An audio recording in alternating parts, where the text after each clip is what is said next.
And my publication is from Fine to Free, and I also have a secondary publication called the DMP Coach. And I am so thankful today to be joined by Nina Amen. And Nina, you want to talk about your publications a little bit? Yeah, of course. So I'm Nima Amin. My publication is Escape Strategist, quite new to Substack, and I think we probably overlap into each other's worlds a little bit about just finding the next thing and yeah, just talking out loud about all the things that Yes. you can't do in the usual spaces of work life. Absolutely. And you know what? It's so funny, Nima. What really spurred this whole idea of going live was a post that you made. And if you don't mind, if you can indulge me for a minute, I want to read that post. Is that okay? Yeah, of course. So Nima had written a post. She said, the first 3 clients almost always come from people who already know you, former colleagues, old bosses, people you stayed in touch with. You didn't sell them. You just told them what you were doing. The 4th is different. The 4th found you without any of that context, no shared history, no existing trust, no someone vouching for you, just the work and what it signals. Most people don't think about what changed between 3 and 4. That immediately struck a nerve with me.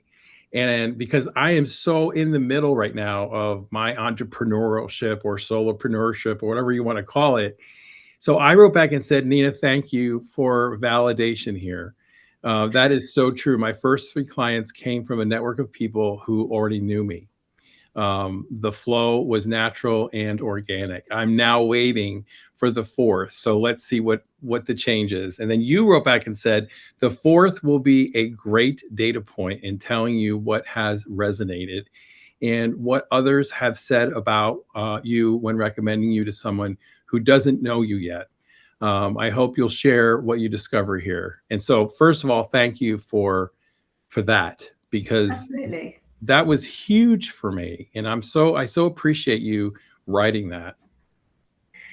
It's hard when you start out on your own and you go from a big corporate career where you have a title, you fit in the organization, and everybody pretty much from your title and where you sit on the org chart knows what you do or has some version of it. When you go out on your own, you're not starting from scratch, but you don't have that natural pitch of, oh, hi, I'm Nima. I'm at Goldman Sachs. It's people make assumptions. You could be the cleaner at Goldman Sachs, or you could be a trader. The fact that I work there and I have a brand that you know makes the difference. But when we first start out, the most natural thing to do is tell friends, family, people you've worked with. And they also know how you work. They have seen you work. So it's, again, natural that they would buy from you. The 4th I was saying was a data point, because how you pitch yourself is how people will translate that when they talk to somebody else about you. And if your pitch isn't quite right, or it's not what you want it to be, it's something that you then understand and you can work on. So I know I spent a lot of time trying to finesse that pitch into, me not rambling for 4 minutes trying to explain all the things that I do. And it gets concise enough that it can be said in 10 words or less to somebody else. And they can make an instant decision of, oh, I think it's worth speaking to her, or it's not quite for me. So it tells you, am I down the right path? And there's so many pivots from 4 to your 20th client. You will pivot a lot because you will discover, actually, this wasn't what I wanted to do. This is not the type of client I want to work with. I'm going to change something else. I think you make some great points. And before we continue, I just want to welcome everybody. We have so many great participants today. Hi, Flora. Hi, Shah, Kristen, and Aika. It's nice to see everybody here today. And so, Nima, one of the things that I think is really important to talk about, I'm in the middle of this messy entrepreneurial start. I don't know how long the middle lasts, but I'm in the middle of it right now. And one of the things that speaks to me about what you just said is the messaging. How do you move forward with messaging in your business as an entrepreneur that speaks to people and where they say, hey, I really like this product or I like this person and I want to explore more, I want to learn more. Obviously, all the collateral that comes along with just your notes here on Substack, like your welcome email and your about me page and basically the overall theme of your newsletter and your writing, I think really has an option to build trust and also speak about who you are as an individual. But what about all of that needs to translate? I mean, how does that work? So I probably am quite untraditional. I didn't have a website for the first 10 years of my business. I probably developed one about 7 years ago. Substack's the first sort of social platform that I don't mind spending time on. LinkedIn is probably where I spend the other part of my time, but it is more of a Rolodex. And what I've discovered, depending on the type of client that you're trying to target, obviously, a lot of these conversations happen quietly. So I'm predominantly in the M&A space. None of that is online. It is all quiet conversations. It's all bringing people in. I'm also not very good at being visible and tweaking my newsletter and, all the other bits. And what I find when I work with early stage founders is that's where they spend a lot of the time because it's quite tangible. You can see that you're doing something. I think the harder part is actually putting yourself out there and having those conversations of, I do X, Y, Z. And that person saying, actually, that's not for me. Okay, that's not a problem. Who else can you introduce me to? Who else should I speak to? Most people don't say, oh, I don't know anyone, because then they also look a little bit foolish. And most people don't want to be helpful. So it's putting the effort also into all the time-consuming things where you have to put yourself out there, whether it's networking events, lunches, dinners, all these things obviously add up cost as well, which we don't really talk about because we're just trying to get to that next level. But they are, again, useful data points in, is this something that people want? Is it packaged in the right way? Does it make sense when I explain it? And you can't do that, I don't think, just through a social media platform. Mm-hmm. You have to have conversations with people, actual people that might buy from you. And, if I was, for instance, trying to sell a service of, I'm trying to think how to just build a Substack newsletter. And if I'm speaking to people on LinkedIn, they might be like, that's not really for me. So I'm then narrowing down of, okay, this is not my audience. What words do I need to use before you can even get to the written word? Test. I'm a big believer in test, reiterate. And I think that's constant. That messy middle that you talk about, I think it's forever evolving because you will evolve as well as you progress in your business.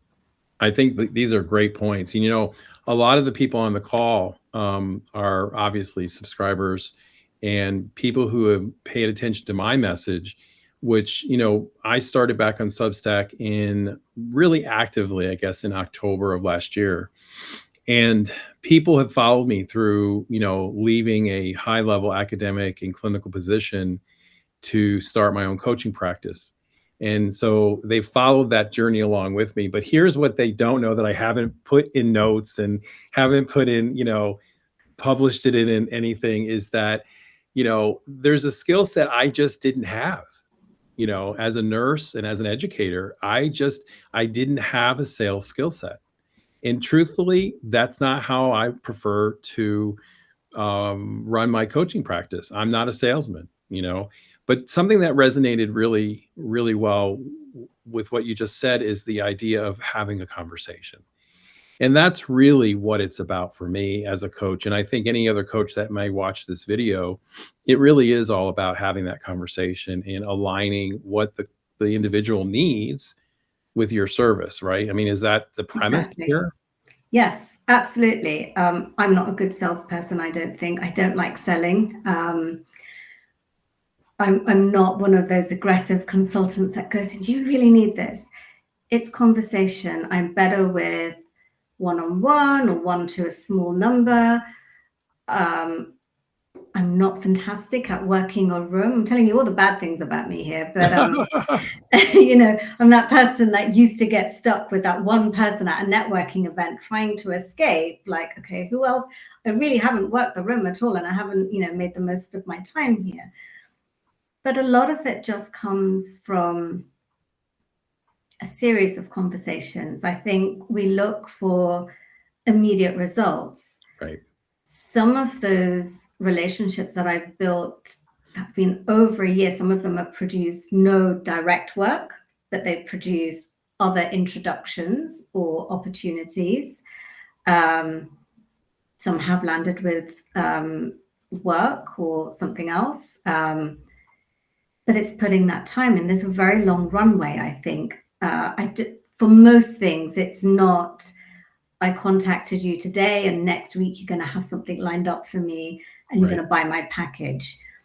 And I think with coaching, consulting, any service-based business, a consumer doesn't just come along and read our content and think, yeah, that's it.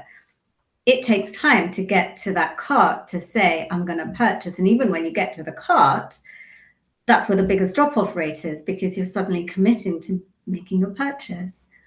So it takes time, even though we don't think that online sometimes. Yeah, I agree with you on that.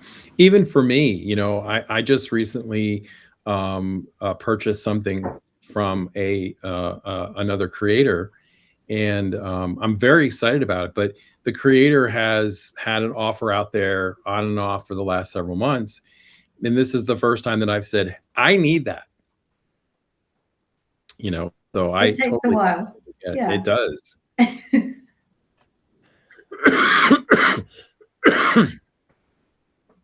Sorry about that. I've got pollen allergies here in Tennessee, so excuse me for that. So moving on into that whole idea, you know, that whole level of indecision about leaving a corporate position and then moving into a business on your own and becoming an entrepreneur. You know, there's so many facets of considerations in the reasons why you talk yourself out of it. You know, I spent probably the better part of 5 years knowing this is where I wanted to be, but having that level of pushback within my mind. The decision was made. I knew I was ready, Yeah. but the fear comes in about, okay, you know, you have a steady paycheck. You know, I mean, the paycheck really becomes the big motivator, doesn't it? I mean, let's just be real. Yeah, of course. Absolutely. I think it changes depending on where you are in life. So I know when I first started out, I was in my 20s. Apart from a mortgage, I had no other dependencies. So my runway was really short. I decided one day, I've had enough. I don't want to do this. I'm handing in my notice. And I gave myself a little bit of time. I made some compromises. I rented out my apartment and moved back in with my parents to give myself a little bit more time. And it was, you know, there wasn't much thinking involved. But when I've done it like a decade later, there's a lot more to think about, because you suddenly have so many more dependencies. You know, in my case, I had a young family, I had bills to pay, a mortgage to pay, someone else to think about, like, how does this impact you if I, you know, leave this consulting business that's been performing pretty well and decide I want to do something else completely. And the runway suddenly, as you put it, it just becomes longer because you need that financial stability. I had a stable tech consulting business for 10, 12 years and a good base of clients. And again, it was like you, a few years of this isn't like fulfilling me anymore. But the money's good, it's regular, my clients pay on time. Why would you change things? But yes, eventually it's like, okay, this is it. I think you have to trust in yourself that I'm going to give myself 6 months, 12 months, and I've built enough contingency that I feel safe enough to take that leap. And it doesn't work. You have a skill set to come back to. You never burn everything down when you move on. Right. There's always a bridge and you have options. But I think the bigger regret is if you don't at least try and give it a go. Yeah, absolutely. I think it's the plan A, B, C, D, E, and F, right? Absolutely. Yes. Yeah. That's how an entrepreneur thinks. There's always, more than just plan A and B. I want to talk a little bit more about the runway and, because I think that becomes a real consideration when you look at, okay, my runway means I have this much money in the bank. This is what my pro forma says, this is where I hope to begin generating at least enough revenue to meet the expenses of the business. Maybe not enough to pay the mortgage yet, or maybe not enough to buy groceries yet, or in today's world, maybe not enough to buy gas. Yeah. But, the point is that runway becomes that deciding factor really at the end of the day. And so for younger people, I know you just said, your first movement out on your own was in your 20s. A lot of times we also don't necessarily understand the risks and we're ready to jump because we're young, we don't have the experience yet, and it's all great. Yay, I'm doing something exciting and novel, and people think I'm crazy because I really am. And, and then, if the business works, then bravo, you're a hero. If it doesn't, then you just go back to whatever you need to do to pay the bills. When you're older, obviously, there's a mitigation of that risk significantly, right? Mhm. Because there's other people counting on you, and there's things you've got to do, and so that runway becomes a lot longer. It does. And as you put it, you mitigate as much risk as you can because mentally you already know, I want to do this. I just need to find a way of doing it. So how am I going to make this work? You might, to start with, give yourself a little bit less time and say, I'm going to give myself 6 months, or I'm going to do my corporate job and just start this on the side in parallel to see how it feels. You might make compromises on the packages that you offer and the type of clients that you take on just to make progress, to just get in the game, so to speak. And you figure it out from there. But as long as you've given yourself enough runway to make sure there's food on the table, gas in your tank, and your mortgage, is paid, you sacrifice, I guess, all the other nice bits of, I'm not gonna, go out for dinner every week or 3 times a week, and I'm not gonna open that bottle of champagne every week. Right. And you go from there. What I find interesting is that the thing that nobody really talks about is the moments after leaving that corporate position and the paycheck behind, and having a mindset shift of, oh, I can't afford this now, or I can't afford that, or, really looking at expenses and the way the money is spent very differently than you did when you had that regular check coming in, right? I haven't been in a permanent job for over 20 years. So for me, it's almost, it's not the opposite, but the idea that I'm only going to get a certain amount of money every month is almost alien. I'm so used to functioning within the constraints of a business, of this is how I'm going to make the money work. And for the most part, I'm quite frugal in, in how I live, so to speak. But yes, to your point, when there are lean months in the business, you start looking at, okay, do I need all of these tools? Where else can I make a cut? Same as any big organization does, cost optimization. You do that in your own, whether it's with a paycheck or in a business. Absolutely. I think the big issue too is structure. Within the business, building that structure and setting those parameters, which are really important for that. For me, the runway, I should say, began with a 6-month runway that said, I have to show some progress within 6 months. But then what I realized shortly out of the gate is that I had no structure. I literally had no structure. And so that first couple of weeks, I was like floundering, like, what do I do? I mean, where, that true sense of being lost, like, Yeah. okay, this is all on me now. And so I need to figure this out, and I need to do it pretty quick because my runway is not that long. So building that structure, like establishing that budget, and really, understanding where the revenue is coming from and how to get the people on board and all those different things really makes a big difference to the success of that business. Did you find that needing that structure was something that really resonated with you? Yes, because it's really easy, because suddenly you have freedom. So you can go to the gym in the morning. I can do a school drop off. I can do any errand I want, without the constraint of, I need to be in the office or whatever. But it's equally really hard to like structure the day and do the bits that you don't want to do in an office, especially depending on your position.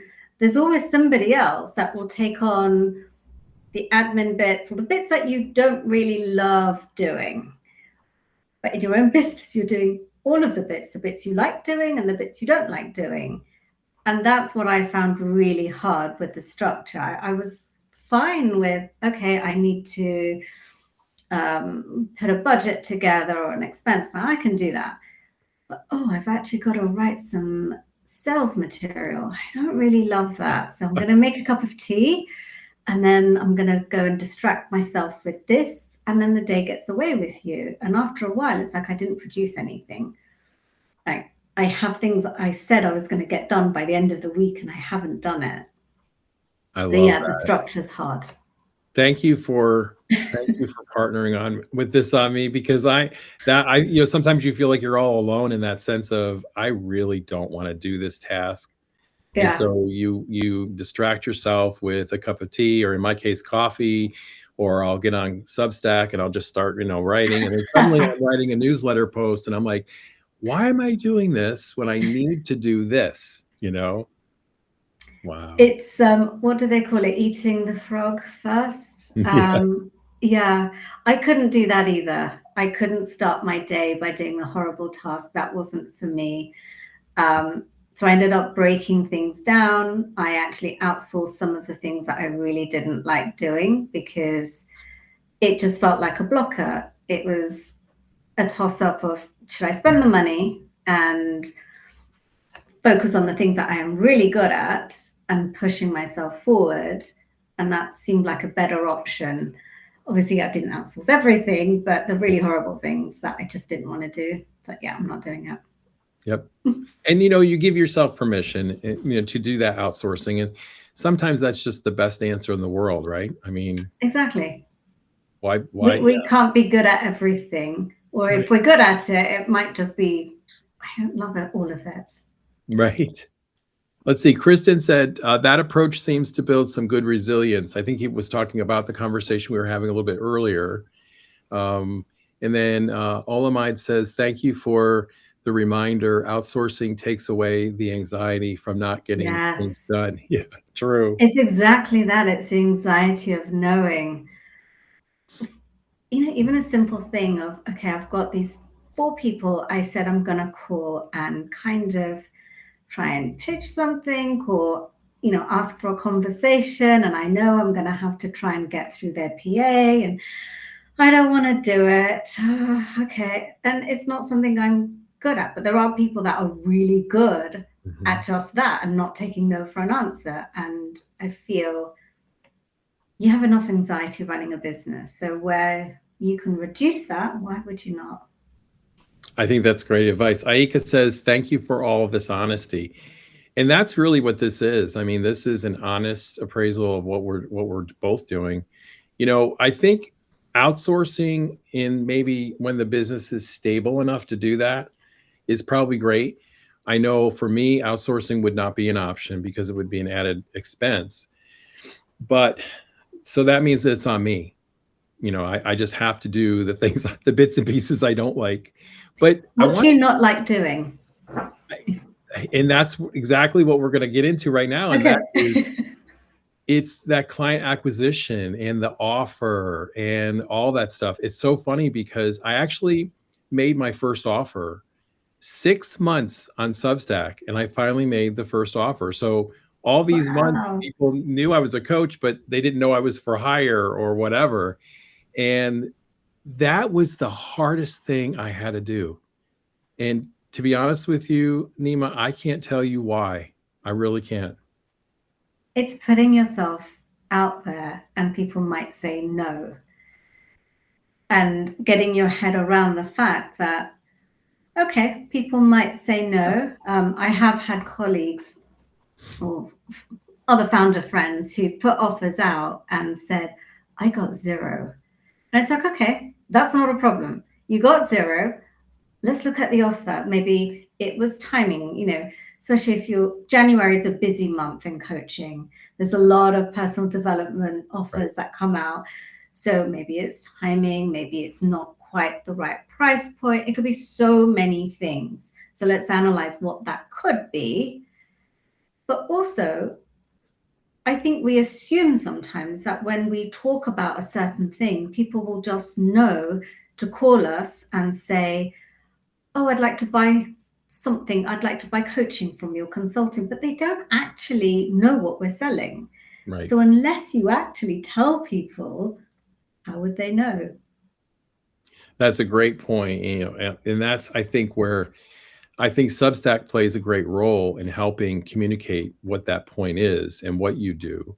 And I think aligning your newsletter and the notes and all of the different attributes of Substack makes that message a little bit more prominent. But there still comes the point where, you do need to do that outreach so that, you're contacting people. And it's funny, I have goals on my Notion of how many contacts I need to make a week. And every week I fail to meet the goal, every week. But then you get to the point where you're like, I need to get on this because, my runway is, getting close. And so, then you think to yourself, well, magically somebody's going to fall out of the sky and then I'm going to be like, yay, and that doesn't happen. It's that accountability piece as well. When you're on your own, you don't have a weekly meeting with somebody who's going to say to you, well, tell me what you did this week and where are we progressing? And equally, you're not doing that with somebody else either. So trying to hold yourself accountable, I think, is hard. Having somebody else on that journey with you, they don't have to be doing the same thing at all, but somebody is just going to call you out and say, have you done this? Why haven't you done it? What's stopping you? Come on, get on with it. That's sometimes what you need.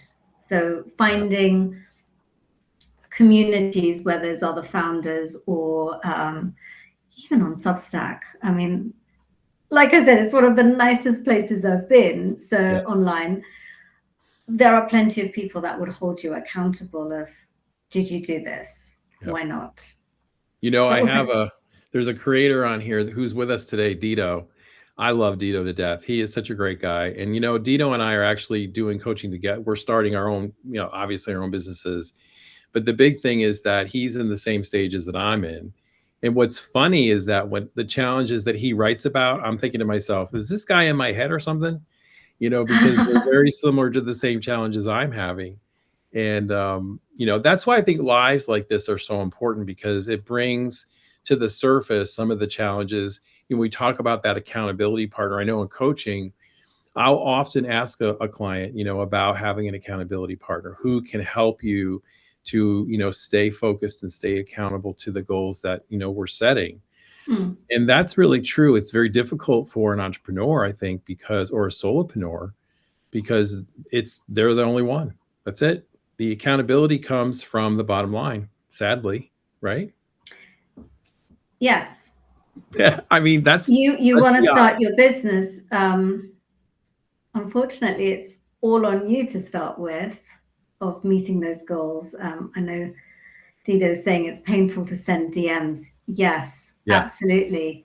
It's putting yourself out there to be rejected, because you'll either hear nothing from that person, or a no, or maybe.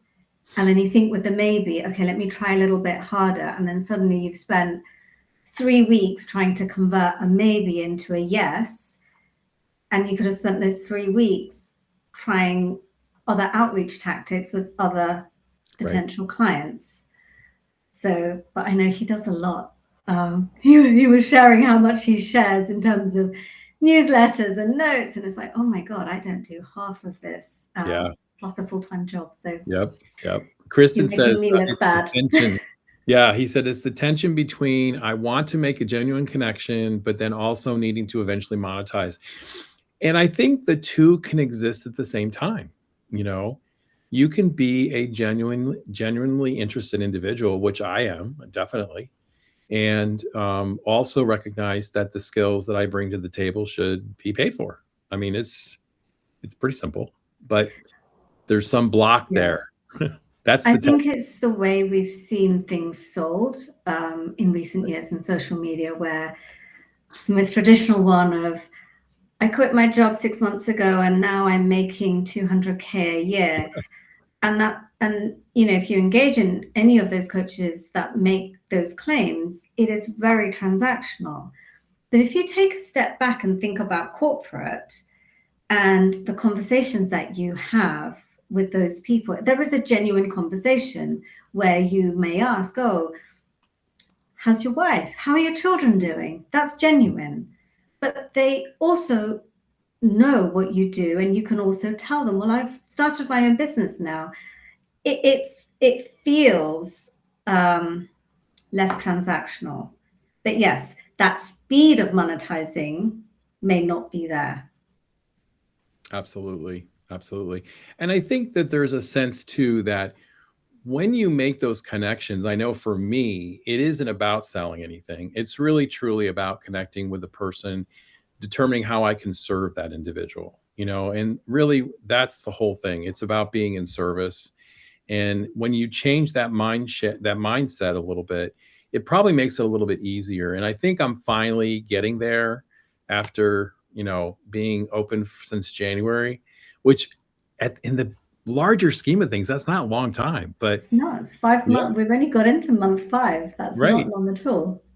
Right. And the other thing too is I've had enough success that my runway is a little longer, which is actually what brings me back to what you said earlier about how the revenue is managed, how the money is managed, determines what your purchase, priorities are and what you're doing with yourself, and in terms of meeting your monthly expenditures.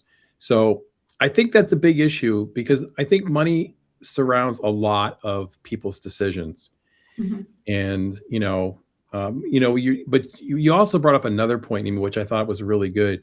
Somebody leaves their corporate world and within 30 days or 90 days they're making $200,000 a month, and you're like, how is that really true?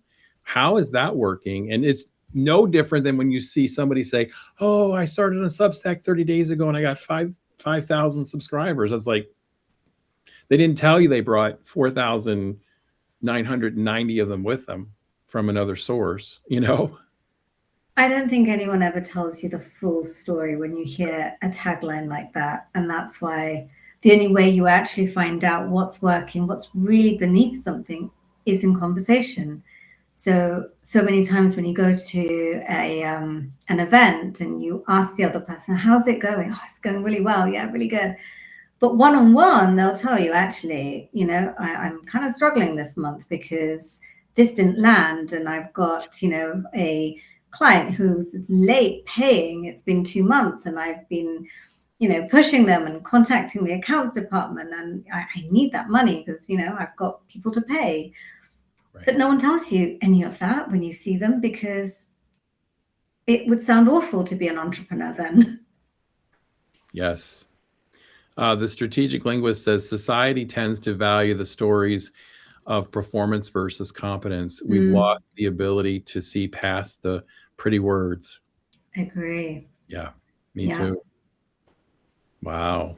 Does anybody from the group that's here with us today? We have 14 in the room. Does anybody have any questions for Nima or myself that are compelling questions that you need to have asked or answered? We'll give it just a second. Well, Nima, experiences. Yeah. Happy to hear. Would love to hear experiences. Absolutely. So Nima, I'm curious, what brought you to Substack? I spent a lot of my time writing really boring things, like boring reports.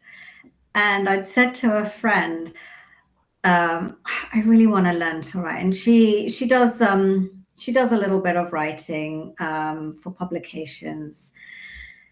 And I think for almost 9 months, she's like, look, you should just do this. Just go on Substack and just do it. I was like, oh, I don't know if I can do it. And I think came January, and it's like, right, I'm just going to put something out there. And I think the first 2 posts I did, it's like it's like, oh my gosh, like nobody's like paying attention. I'm just must be writing rubbish.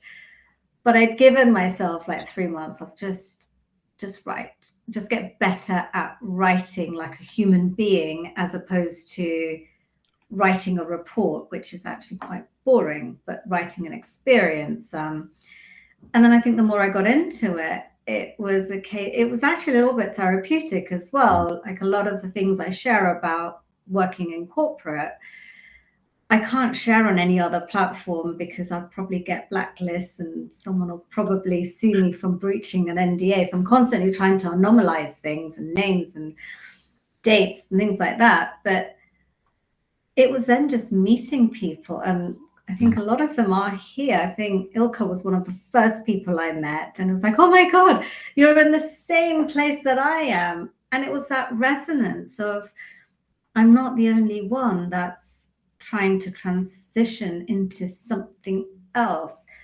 And that level of transparency doesn't exist everywhere else online. And I think that's what's kept me here. There are people that on here that I speak to quite regularly, and if I don't see them, it's like, oh, I wonder if they're okay. Yeah.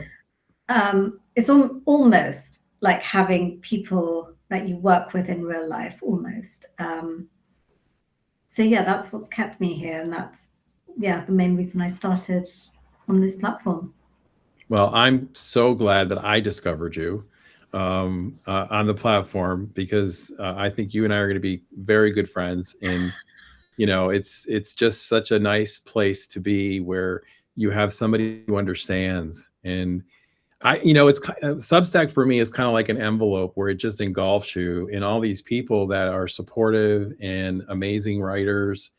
And I remember when I first started, a lot like you, when I was posting, I would post into the void and it'd be like, is this really someplace I want to be right now? Yes. And then overnight, things began to change, and that change has been very helpful. But I have just met some of the most amazing people on this platform, and to your point, Vinayak Ramesh and I collaborated together on when a creator goes quiet, and it speaks directly to that, where you think to yourself, oh my gosh, I miss that person. I wish they were still here. Why did they stop posting?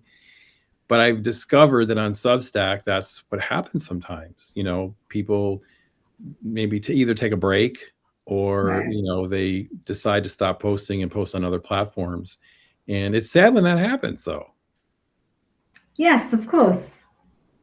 Yeah, But the fact that somebody remembered you, I think, says a lot.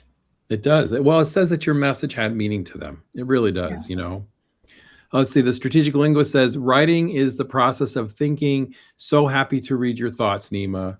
Oh, thank you. Yes, I absolutely. generally go down rabbit holes with strategic linguist, learning so much. And I think that's the other thing about Substack, that it's not so narrow that you only have to read about your domain.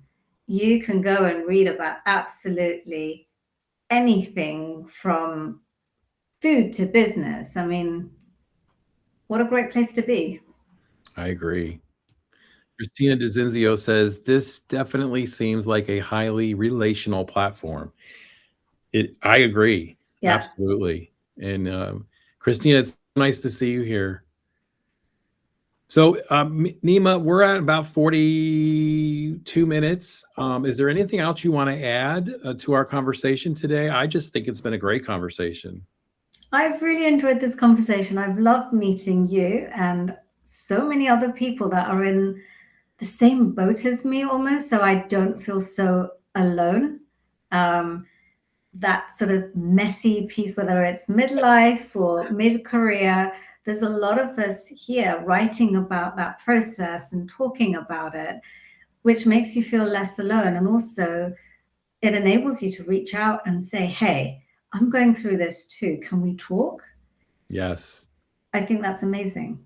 And the I fact think that it so is. many people have turned up here, Yeah. I'm actually really amazed. I was thinking it will probably be just me and Patrick having a conversation and nobody will be here because it's so late in the UK. Yes, absolutely. And you know, it's almost 3 o'clock here Central Time in the United States, but and even if it was just me and you chatting, you know what, that would have been great. That would have been I've good. enjoyed this tremendously. And everybody in the room, if you have not gone over to Nima's profile yet, get over there and subscribe. Cha-ching, cha-ching, cha-ching. Hit that button because she's a great creator and somebody who I think would add to the value of your subscriptions. So Dito says, was great live, you two. Thank you so much. Oh, Nima, thank you so much for being here with me today. And let's do this again another time, okay? Absolutely. Thank you. Have a great weekend, everyone. Yep. Have a great weekend, everyone. Thanks for joining us.